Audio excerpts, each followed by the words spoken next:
की 15 तारीख की महावाक्य है। आज प्यारे बाबा का अव्यक्त रूप से हम सभी आह्वान करेंगे, अव्यक्त मिलन मनाएंगे। शाम को जैसे प्रोग्राम रहता है वैसे रहेगा बाबा का।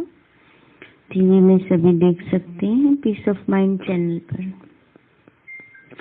बाबा बोले, मीठे बच्चे, आत्मा रूपी दीपक में योग रूपी घृत डालो तो आत्मा शक्तिशाली हो जाएगी। मीठे बच्चे, आत्मा रूपी दीपक में योग रूपी घृत डालो तो आत्मा शक्तिशाली हो जाएगी। प्रश्न है, आत्मा रूपी बैटरी में पावर भरने का आधार क्या है? बाबा बोले, आत्मा रूपी बैटरी में पावर भरने के लिए बुद्धि योग का बल चाहिए। आत्मा की बैटरी खाली हो रही है ना, तो बाबा ने कहा उसके लिए क्या चाहिए? बुद्धि योग का बल चाहिए। जब बुद्धि योग बल से सर्वशक्तिवान बाप को याद करेंगे तब बैटरी भरेगी। जब तक बैटरी में पावर नहीं तब तक ज्ञान की धारणा भी नहीं हो सकती। बाबा ने कहा जब तक आत्मा रूपी बैटरी में पावर नहीं तब तक ज्ञान की धारणा नहीं हो सकती। आत्मा में कंप्लीट रोशनी आने में टाइम लगता है। याद करते करते फुल रोशनी आ जाती है ना। बाबा ने कहा याद करते करते क्या होता है? फुल रोशनी आ जाती है। गीत में रात की राहें थक मत जाना, सुबह की मंजिल दूर नहीं। ओम शांति। बच्चों ने गीत का अर्थ तो सुना कि तुम बच्चे अब दिन में जाने के लिए पुरुषार्थ कर रहे हो। नई दुनिया में तो रोशनी ही रोशनी है। सतयुग में क्या है? रोशनी ही रोशनी है। तो यहाँ क्या लाइट जा रही है सबकी? आत्मा की लाइट जा रही है ना। वहाँ आत्मा की लाइट बहुत पावरफुल होगी। तो इसलिए बाबा ने कहा वहाँ ज्ञान की रोशनी के आधार पर आत्मा जागृत है। यहाँ पर भी बाहर की रोशनी बहुत है, लेकिन अंदर से आत्मा शक्तिहीन है, अज्ञान का अंधकार है। बाबा ने कहा पुरानी दुनिया में अंधियारा ही अंधियारा है। यह है ब्रह्मा की घोर अंधियारी रात। तुम अभी दिन में जा रहे हो। बाप बच्चों को कहते हैं यह बुद्धि का योग लगाते लगाते थक नहीं जाना। जितना तुम योग लगाते हो उतना सोझा होता है।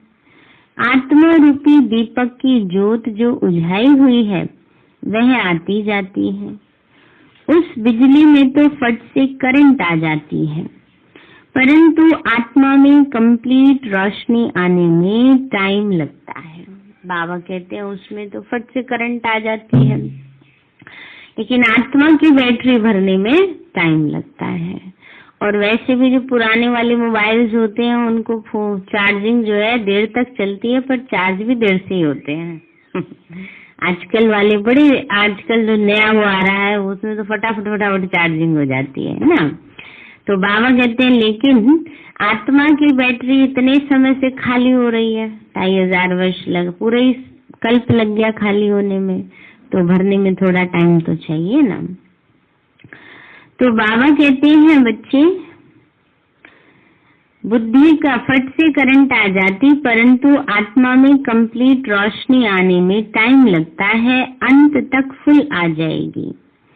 योग लगाते रहना है। मोटर की बैटरी भी सारी रात भरती रहती है, वैसे यह भी मोटर है। उनसे अब घृत खत्म हो गया है अथवा पावर कम हो गई है।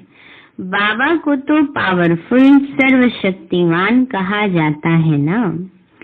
इस बैटरी में सिवाय बुद्धि योग बल के पावर आ नहीं सकती। सर्वशक्तिवान बाप से ही योग लगाने से सारी बैटरी भरती है। बैटरी भरने के सिवाय नॉलेज भी धारण नहीं हो सकती। घड़ी घड़ी बाप कहते मुझे याद करो और वर्षा ले लो। मन मना भव, कितनी सहज बात है। मनुष्य तो राम राम का जाप करते रहते हैं और चाहते हैं राम राज्य हो, परंतु ऐसे राम राम जपने से राम राज्य थोड़े ही होगा। ऐसा राम राम तो जन्म जन्मांतर बहुत करते आए हैं, गंगा के कंठे पर बैठकर। यह तो कोई को भी पता नहीं है तो राम राज्य किसको कहा जाता है। जरूर राम ही राम राज्य बनाएंगे। उनके बुद्धि में राम सीता वाला राज्य आ गया है। बाबा ने कहा राम राज्य शिव बाबा राम ही राम राज्य बनाएंगे। उनकी बुद्धि में देहधारी राम रहते हैं, 14 कला वाले न श्री रामचंद्र जी। यहाँ राम किसको कहा? निराकार परमात्मा राम कहते हैं ना। एक राम है सकल पसारा, एक राम है घर घर लेटा, एक राम दशरथ का बेटा, एक राम है सबसे न्यारा। तो जो सबसे न्यारा वाला राम है, जो आत्मा को आराम देने वाला राम है, वो इस दुनिया को फिर से राम राज्य बनाते हैं, स्वर्ग बनाते हैं। तो बाबा कहते हैं बच्चे, तो वो राम जो है उससे याद करने से राम राज्य होता है, परंतु ऐसे राम राम जपने से राम राज्य थोड़ी ही होगा। फिर बाबा ये भी कह देते हैं बच्चे, राम राम जपने से थोड़ी राम राज्य आ जाएगा। और आजकल तो दुनिया में भी होता है ना समझ, राम राम वो मुख में राम और बगल में छुरी, तो ऐसे से कैसे राम राज्य आएगा ना। तो बाबा ने कहा जरूर राम ही राम राज्य बनाएंगे। अब उस राम राज्य में तो राम को ही आराम नहीं था उसको ही बचपन से लेकर कितनी सारी वो बातों को करना पड़ा था पार। राम राजा की ही स्त्री चोरी हो गई तो प्रजा का क्या हाल होगा, है ना। संघर्ष दिखाया ना बचपन से राम के जीवन में। यहाँ भी राजाओं की स्त्री कभी थोड़ी ही चोरी होती है, यह लोग फिर राम सीता के लिए कह देते हैं। यह बड़ी समझने की बातें हैं। वास्तव में राम तो परम पिता परमात्मा को कहा जाता है। गाते भी हैं तुम मात पिता हम बालक तेरे, तुम्हारी कृपा से सुख घनेरे। अब मात पिता कौन सा जिसके लिए है गाते हैं? एक तो है लौकिक मात पिता, उनकी तो यह महिमा नहीं करेंगे। जरूर दूसरा ही कोई परम पिता है तो जरूर माता भी होनी चाहिए। तो गायन है पारलौकिक मात पिता का। पूछते हैं हु इज क्रिएटर, तो कहेंगे झट कहेंगे गॉड फादर। तो सिद्ध है ना मात पिता है। इस समय ही 2 मात पिता होते हैं, सत्युग में सिर्फ एक ही मात पिता होते हैं। लौकिक मात पिता होते भी यहाँ गाते हैं तुम मात पिता हम बालक तेरे। बाबा ने कहा घर में मम्मी पापा बैठे हैं पर फिर भी मंदिर में जाके गा रहे हैं ना, तो वो किसके हैं? वो आत्मा के हैं। तो इस समय हम बच्चों को बाप द्वारा सुख घनेरे मिल जाते हैं, फिर एक मात पिता हो जाता है। पारलौकिक मात पिता द्वारा सत्युग की प्रारब्ध में सुख घनेरे मिलते हैं।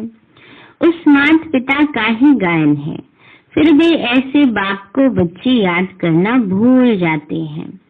तुम बच्चों को तो सबको बाप का परिचय देना है कि बाबा आया है। हमेशा शिव बाबा और ब्रह्मा बाबा कहते हैं। प्रजापिता का तो नाम बाला है। शिव बाबा, ब्रह्मा बाबा, लौकिक बाबा वह पारलौकिक परम पिता, वह फिर मात पिता कैसे बनते हैं? यह बड़ी गुह्य बातें हैं। कोई भी आते हैं तो पहले ये पूछो कि परम पिता परमात्मा आपका क्या लगता है, प्रजापिता आपका क्या लगता है ना। बाबा ने कहा किसी को संदेश देते हैं ना, उनसे पूछना चाहिए अच्छा आप परमात्मा को मानते हैं, जानते हैं, परमात्मा से क्या संबंध है? तो बताएंगे ना, रोजाना गाते हैं तुम ही हो माता पिता तुम ही हो ना, पर बस ऊपर ऊपर से कह के आ जाते हैं, संबंध तो असलियत में जोड़ते नहीं हैं। वो माँ बाप कभी भूलेंगे? नहीं भूलते। मनुष्य बूढ़ा भी हो जाए तो भी उसको अपने माँ बाप नहीं भूलते हैं, और परमात्मा जो पिता है वो सेकंड में भूल जाते हैं, उन पे सेकंड में अविश्वास हो जाता है। इसलिए बाबा कहते हैं, बाबा ने कहा तो उनसे पूछो कि परमात्मा आपका क्या लगता है? जब अम्बा भी गुप्त है तो यह ब्रह्मा भी गुप्त है। यह ब्रह्मा है बड़ी माँ, लौकिक बाप का तो नाम रूप देश काल सब जानते हैं। अब तुम उनको पारलौकिक माता पिता का नाम रूप देश काल ऑक्यूपेशन बताओ। मम्मा की भी यह बड़ी मम्मा है। बाबा ने कहा मम्मा जगदम्बा की भी ब्रह्मा क्या हो गई? बड़ी माँ ना। बड़ी मम्मा द्वारा बच्चों को अडॉप्ट करते हैं। शिव बाबा बड़ी मम्मा ब्रह्मा द्वारा क्या करते हैं? बच्चों को अडॉप्ट करते हैं। तो माता पिता कंबाइंड हो जाते हैं। इनको माता पिता अथवा बाप दादा भी कहते हैं। किसी को समझाने की बड़ी युक्तियां चाहिए, बड़े बोर्ड पर लिखना चाहिए। निराकार परमपिता परमात्मा को सब याद करते हैं, परंतु ये नहीं जानते कि वह माता पिता कैसे है। इतने भी मनुष्यों की बुद्धि नहीं चलती है, क्योंकि बातें हैं बहुत विचित्र जो बाप ही आकर सुनाते हैं। आत्मा कहती है ओ परम पिता परमात्मा, वह भी आत्मा है परंतु सुप्रीम है ना, परम है, ऊंचे से ऊंचा है, जन्म मरण के बंधन से मुक्त है, सुख दुख के खेल से मुक्त है। जबकि आत्माएं जन्म मृत्यु सुख दुख इन सब के प्रभाव में आती हैं, और परमात्मा इनसे न्यारा है। बाबा ने कहा सुप्रीम माना परम, वह परम धाम में रहने वाला है। वो खुद तो जन्म मरण में नहीं आते, आकर के हम बच्चों को पतित जन्म मरण से छुड़ाते हैं। पावन जन्म मरण से नहीं छुड़ाते, पतित जन्म मरण से छुड़ाते हैं ना, दुख वाले से। सत्यु वाले से नहीं छुड़ाते, सत्यु वाले में तो लेके जाते हैं। पतित आत्मा को ही पावन आत्मा बनाते हैं, इसीलिए उनको पतित पावन कहा जाता है।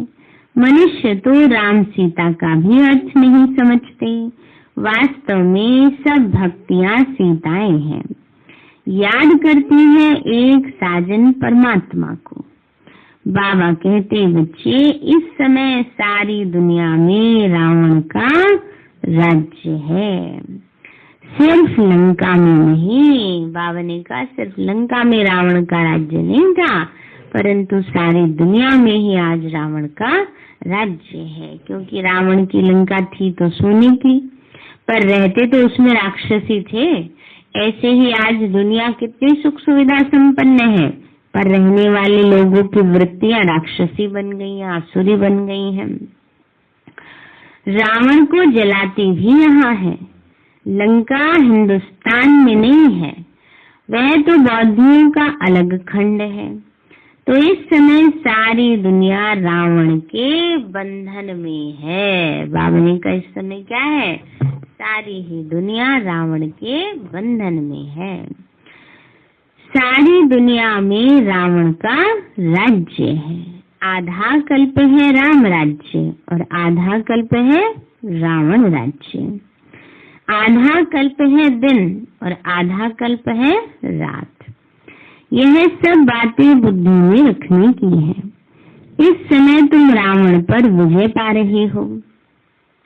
जो पूरी विजय पाएंगे वही मालिक बनेंगे। सत्यवादी में लक्ष्मी नारायण का राज्य था। उन्होंने यह स्वर्ग की प्रारब्ध कहाँ से और कैसे पाई? सत्युग में मनुष्य बहुत थोड़े होंगे, लाखों के अंदाज में होंगे। जमुना के कंठे पर राजधानी होगी, वहाँ कोई विकार होता ही नहीं। कहाँ ही जाता है संपूर्ण निर्विकारी। तो बच्चे भी योग बल से ही पैदा होते हैं। वहाँ रोना पीटना कुछ भी नहीं होता है, परंतु पहले यह बातें नहीं निकालनी है। पहली बात ही यह उठाओ कि निराकार परम पिता परमात्मा और हम आत्माएं भी परलोक से आती है। बाबा ने कहा और बातें नहीं बताओ, पहले आत्मा और परमात्मा का परिचय दो, वो बात पक्की हो जाए कि हाँ परमात्मा निराकार ज्योति बिंदु है, उससे हमें अपने मन बुद्धि की तार जोड़नी है, तब तो और बातें समझ में आएंगी ना। तो इसलिए बाबा कहते हैं बच्चे क्या करना है, हम बच्चों को पहले आत्मा और परमात्मा का परिचय देना है। बाबा ने कहा बच्चे नंबर 1 बात है ये कि तुम्हारा पारलौकिक परम पिता से क्या संबंध है, ये बात समझाना। पहले यह बाप का संबंध निकालो तो माँ का और वर्षे का संबंध निकलेगा। फिर उन्हें बताओ परमात्मा को याद करने से प्राप्तियां क्या क्या है। उन्होंने तो सोच लिया भगवान जी हमारे इस छोटे छोटे काम करने के लिए बैठा है, भगवान जी ये काम कर देना, भगवान जी वो काम कर देना। अब भगवान जी का काम तो बहुत बड़ा है, तो इसलिए बाबा ने कहा इतनी प्रॉपर्टी भगवान से हमें मिल रही है, वो कब रियलाइज करेंगे, जब ये समझेंगे कि हम आत्माओं का पिता परमात्मा है कौन, क्या करता है वो ना। जब ये समझ मिलेगी तभी तो प्रॉपर्टी की वर्षे की उसको बुद्धि में आएगा ना। तो माँ का और वर्षे का संबंध निकलेगा। एक अल्फ को भूलने से ही सब कुछ भूले हैं। रावण ने पहले अल्फ से ही भुलाया है, फिर अल्फ की मदद से हम रावण पर जीत पाते हैं। समझाने की पॉइंट्स तो बहुत है, प्रदर्शनी में मुख्य बात अल्फ की समझानी है। अल्फ के बाद ही बेते आता है। बेते माना हाँ ना, बाबा ने कहा जैसे ABCD होता है, पहले ए आएगा, फिर बी आएगा, फिर सी आएगा, फिर डी आएगा, है ना। ऐसी बाबा कहते फर्स्ट बात अल्फ है, दूसरी बात बे माना सेकंड बात बी, कौन सी बात है, बादशाही। तो अल्फ को नहीं समझा तो कुछ भी नहीं समझा। उर्दू में आता है ना अल्फ बेते, जैसे इंग्लिश में ABCD है और मैथ्स में 1 2 3 होता है, ऐसे ही उर्दू में होता है पहला अक्षर अल्फ। कितना भी भले माथा मारो, परम पिता है ही पिता, परम पिता है तो पिता से वर्षा मिलता है। बाबा का वर्षा मिला तो वर्षे के हकदार बन ही जाते हैं। त्रिमूर्ति पर समझाना कितना सहज है। ऊपर में बाप खड़ा है, नीचे लक्ष्मी नारायण वर्षा, यह विष्णु खड़ा है। बाबा कहते मुझे याद करो तो यह वर्षा पाएंगे। बच्चे कहते बाबा आप तो निराकार हो, आप कैसे वर्षा देंगे। बाबा कहते बच्चे मैं इस ब्रह्मा द्वारा देता हूँ, जो आए उनको इस बात पर ही समझाओ। मूल बात ही त्रिमूर्ति की है। त्रिमूर्ति ब्रह्मा का तो कोई अर्थ ही नहीं है, 3 मुख वाले ब्रह्मा। अब बाबा कहते हैं ब्रह्मा बाबा का है तो एक ही मुख, फिर कहीं 3 दिखा देते, कहीं 4 दिखा देते, क्यों, वो सिंबॉलिक है। क्या है सिंबल, 3 है त्रिकालदर्शी का प्रतीक, 4 है चारों युगों के ज्ञाता है, इसलिए सभी वेदों शास्त्रों के ज्ञाता है ना। तो बाबा भी में सारा त्रिकालदर्शी भी बना रहे हैं, सब वेदों शास्त्रों का सार भी सुना रहे, किसके द्वारा, ब्रह्मा मुख द्वारा, इसलिए इतने सारे मुख बना देते हैं। तो बाबा कहते बच्चे अब यह इसका अर्थ नहीं समझाना है निराकार शिव बाबा है, उनको ही ज्ञान का सागर कहा जाता है। फिर ये वर्षा है, अब बाप तो है निराकार, फिर लक्ष्मी नारायण को वर्षा कैसे मिला, कहाँ से आया। तुम यहाँ अपने को विष्णु कुमार नहीं कहलाते हो, कौन है हम, ब्रह्मा कुमार ब्रह्मा कुमारी है ना। तो बाबा कहते विष्णु कुमार कुमारी नहीं है, वो कहाँ होंगे, तो सत्युग में होंगे। विष्णु की दुनिया तो सत्युग है, यहाँ तो ब्रह्मा मुख से ज्ञान लेकर हम ब्रह्मा कुमार कुमारी कहलाते हैं। बाबा कहते हैं तुम हो ही बीके, ब्रह्मपुरी मनुष्यों की ही कही जाती है, जहाँ खास ब्राह्मण रचते हैं। सिंध में भी ब्रह्मपुरी थी, यह किसने समझाया? शिव बाबा ने। तो हमेशा बाप दादा कंबाइंड कहना है, कभी बाबा कभी दादा बोलेंगे, दोनों आत्माओं का मुख तो एक ही है, जब किसको चाहे यूज करेंगे। बाबा ने कहा कभी शिव बाबा बोलेंगे और कभी ब्रह्मा बाबा बोलते हैं। मुरली में जो दुनियावी अनुभवों की बातें होती है वो कौन बताएगा? वो तो ब्रह्मा बाबा ही बताएंगे ना। शिव बाबा तो ज्ञान का सागर है, उन्होंने थोड़ी देह लेकर के दुनिया के अनुभव किए, वो अनुभव किसको पता है?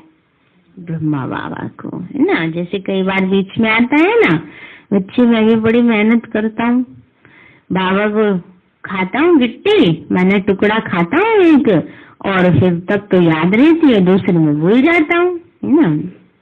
ये किसका है अनुभव? ये ब्रह्मा बाबा का अनुभव है। तो बाबा कहते हैं बच्चे बंधन थोड़ी है, कभी बाबा बोलेंगे कभी शिव बाबा बोलेंगे। तो पहले है यह बात की ज्ञान सागर गीता का भगवान बाप है, वो कहते हैं यह ब्रह्मा विष्णु शंकर तो सूक्ष्म वतन वासी है देवताएं, यह ब्रह्मा तो मनुष्य है, जब संपूर्ण बनेंगे तो देवता कहलाएंगे, यह तपस्या कर फिर देवता बनते हैं। इन ब्रह्मा कुमार कुमारियों को भगवान सिखलाते हैं ब्रह्मा द्वारा।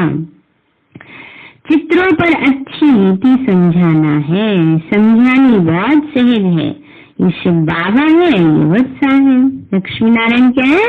वर्षा है। ये शिव बाबा है, परमात्मा पिता है, और पिता से प्रॉपर्टी मिल रही है, ले लो जितनी मर्जी।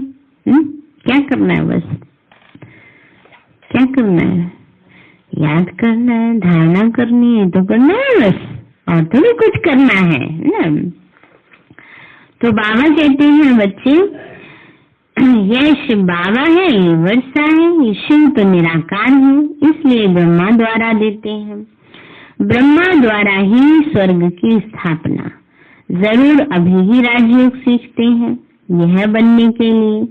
यह शिवपुरी है, वह है विष्णुपुरी है। अच्छा, मीठे मीठे सिक्के न दे बच्चों प्रति माता पिता बाप दादा का याद प्यार और गुड मॉर्निंग। रूहानी बाप की रूहानी बच्चों को नमस्ते। रूहानी हम बच्चों की रूहानी माता पिता बाप दादा को नमस्ते। बाबा नमस्ते। धारणा के लिए मुख्य सार है, अल्फ की याद से रावण माया पर जीत पानी है। अल्फ की याद से रावण माया पर जीत पानी है। सबको अल्फ का परिचय देना है। सबको अल्फ का माना परमात्मा का परिचय देना, आत्मा परमात्मा का। दूसरा है याद की यात्रा में थकना नहीं है। कितना योग लगाए बाबा? भाव लेते हैं ऐसे योग लगाने में थकना नहीं है ना। अपनी बैटरी को चार्ज करने के लिए सर्वशक्तिवान बाप को याद करना है। आत्मा रूपी बैटरी डिस्चार्ज हो गई है ना, इसलिए ये कैसे चार्ज होगी? बाबा की याद से। वरदान दिया बाबा ने, एक बाप की याद द्वारा एक रस स्थिति का अनुभव करने वाले सार स्वरूप भव। बाबा बोले एक बाप की याद द्वारा एक रस स्थिति का अनुभव करने वाले सार स्वरूप भव। एक रस स्थिति में रहने की सहज विधि है एक की याद। एक बाबा दूसरा न कोई। जैसे बीज में सब कुछ समाया हुआ है ना। बाबा कहते बीज शिव बाबा में सब समाया है। ऐसे बाप भी बीज है जिसमें सर्व संबंधों का, सर्व प्राप्तियों का सार समाया हुआ है। एक बाप को याद करना अर्थात सार स्वरूप बनना। तो एक बाप दूसरा ना कोई। यह एक की याद एक रस बनाती है। जो एक सुखदाता बाप की याद में रहते, उनके पास दुख की लहर कभी आ नहीं सकती। बाबा कहते दुख की लहर कभी आ नहीं सकती। उन्हें स्वप्न भी सुख के, खुशी के, सेवा के और मिलन मनाने के आते हैं। बाबा कहते जिनकी बुद्धि में बस एक बाप दूसरा न कोई होता है, उनको स्वप्न भी कैसे आते हैं? खुशी के, सेवा के, मिलन मनाने के। श्लोक ने श्रेष्ठ आत्माओं का दीपक जगाने वाले ही सच्चे कुल दीपक हैं। श्रेष्ठ आशाओं का दीपक जगाने वाले ही सच्चे कुल दीपक हैं। इसके बाद है मातेश्वरी जी के अनमोल महावाक्य। परमात्मा द्वारा फर्स्ट लॉटरी क्यों न विन करे? तो देखो, वह मनुष्य ऐसे समझते हैं, थोड़ा सा भी पुरुषार्थ करने से हम भी वैकुंठ में आ तो जाएंगे, फिर ज्यादा क्यों करें? है ना, मम्मा कहती है कि ऐसे सोचते हैं। परंतु उन्हें को यह सोचना चाहिए कि परमात्मा बाप आया है तो कंप्लीट वर्षा लेने के लिए तो स्टूडेंट का काम है संपूर्ण पुरुषार्थ कर स्कॉलरशिप लेना। तो पहला नंबर लॉटरी क्यों न विन करें? वो है विजयमाला में पिरोया जाना। बाकी 2 लड्डू पकड़कर बैठे हैं। कौन से 2 लड्डू? बाबा कहते कौन से 2 लड्डू? दोनों हाथों में लड्डू पकड़ के बैठे, यहाँ का भी सुख ले ले, वहां का भी सुख ले ले। है? तो बाबा कहते हैं बच्चे, बाकी 2 लड्डू पकड़कर बैठे हैं, यहाँ का भी हद का सुख ले लो और वहाँ भी बैकुंठ में कुछ न कुछ सुख ले ले। ऐसे विचारवान को मध्यम और कनिष्ठ पुरुषार्थी कहेंगे, न कि सर्वोत्तम पुरुषार्थी। जब बाप देने में आनाकानी नहीं करता तो लेने वाले क्यों कतराते हो? तब गुरु नानक ने भी कहा, परमात्मा तो दाता है, समर्थ है, मगर आत्माओं को लेने की भी ताकत नहीं। देंदा दे, लेंदा थकवाए, है ना? देने वाला देता है लेकिन लेने वाला थक जाता है। आपके दिल में आता होगा, हम क्यों ना चाहेंगे कि हम भी यह पद पाएं। परंतु देखो बाबा कितनी मेहनत करते हैं, फिर भी माया कितना विघ्न डालती है। क्यों? क्योंकि अब माया का राज्य समाप्त होने वाला है।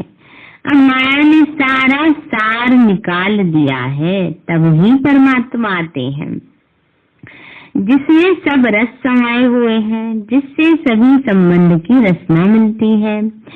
तब ही त्वमेव माता से पिता कहा जाता है। तो आगे यह महिमा उस परमात्मा की है, तो बलिहारी समय की है जो ऐसा संबंध हुआ है। परमात्मा से हमारा ऐसा संबंध जुड़ा है, बलिहारी समय की है। अच्छा, ओम शांति। सारे हैं मीठे बच्चे, आत्मा रूपी दीपक में योग रूपी घृत डालो तो आत्मा शक्तिशाली हो जाएगी। प्रश्न है, आत्मा रूपी बैटरी में पावर भरने का आधार क्या है? बाबा ने कहा, आत्मा रूपी बैटरी में पावर भरने के लिए बुद्धि योग का बल चाहिए। जब बुद्धि और बल से सर्वशक्तिवान बाप को याद करेंगे तब बैटरी भरेगी। जब तक बैटरी में पावर नहीं, तब तक ज्ञान की धारणा भी नहीं हो सकती। आत्मा में कंप्लीट रोशनी आने में टाइम लगता है, याद करते करते फुल रोशनी आ जाती है। गीत है रात की राही, थक मत जाना, सुबह की मंजिल दूर नहीं। अच्छा, ओम शांति। मीठे बाबा, आपने हमें सब कुछ दिया, आपका पदम गुणाबार शुक्रिया। प्यारे बाबा, आप हमें ज्ञान, गुण, शक्तियों, वरदानों और सद्बुद्धि से भरपूर करते हो। आपका बार बार शुक्रिया। मीठे बाबा, आपने मुझ आत्मा को, इस सेवा स्थान को, विश्व की सर्वात्माओं को निर्विघ्न बनाया, आपका बार बार शुक्रिया। प्रकृति के पांचों तत्वों का भी शुक्रिया, साइंस के साधनों का भी शुक्रिया, लौकिक अलौकिक परिवार का भी शुक्रिया। हे तन तुम्हारा भी शुक्रिया। विश्व की सर्वात्माओं का और ब्रह्मांड की सारी शक्तियों का सब प्रकार का सहयोग देने के लिए शुक्रिया। मीठे बाबा, मुझ आत्मा ने जाने अनजाने में जिन भी आत्माओं को मनसा वाचा कर्मणा दुख दिया है, मैं उन सभी से क्षमा चाहती हूँ। मुझे क्षमादान दिलाओ। और जिन आत्माओं ने मुझे दुख दिया है, विघ्न रूप बने हैं, मैं उन सभी को दिल से क्षमा करती हूँ। सबका कल्याण हो, सबको सुख शांति सद्बुद्धि मिले और बाबा के सेंटर की सेवाएं खूब बढ़ती जाएं और प्रोग्राम भी खूब अच्छा हो। शिव बाबा से सारी शक्तियां मुझे आत्मा में समा रही हैं, पूरे शरीर में फैल रही हैं, पूरे घर में फैल रही हैं, पूरे देश पूरी दुनिया में फैल रही हैं। सब प्रकार के वायरस नष्ट होते जा रहे हैं। मैं आत्मा परम धाम में चमकती हुई मणि हूँ। सतयुग में पावन देवताई शरीर में पहले नंबर जन्म में रॉयल फैमिली में हूँ। मैं अष्टभुजाधारी देवी दुर्गा हूँ। विघ्न विनाशक गणेश हूँ। मैं बाबा की छत्र छाया में पलने वाली सर्वश्रेष्ठ ब्राह्मण आत्मा हूँ। मैं फरिश्ता हूँ। मेरे साथ सब कुछ बहुत अच्छा होगा। मेरे साथ सब कुछ बहुत अच्छा होगा। मेरे साथ सब कुछ बहुत अच्छा होगा। मेरे साथ सब कुछ बहुत अच्छा होगा। वाह रे मैं, वाह मेरा श्रेष्ठ भाग्य, वाह बाबा। ओ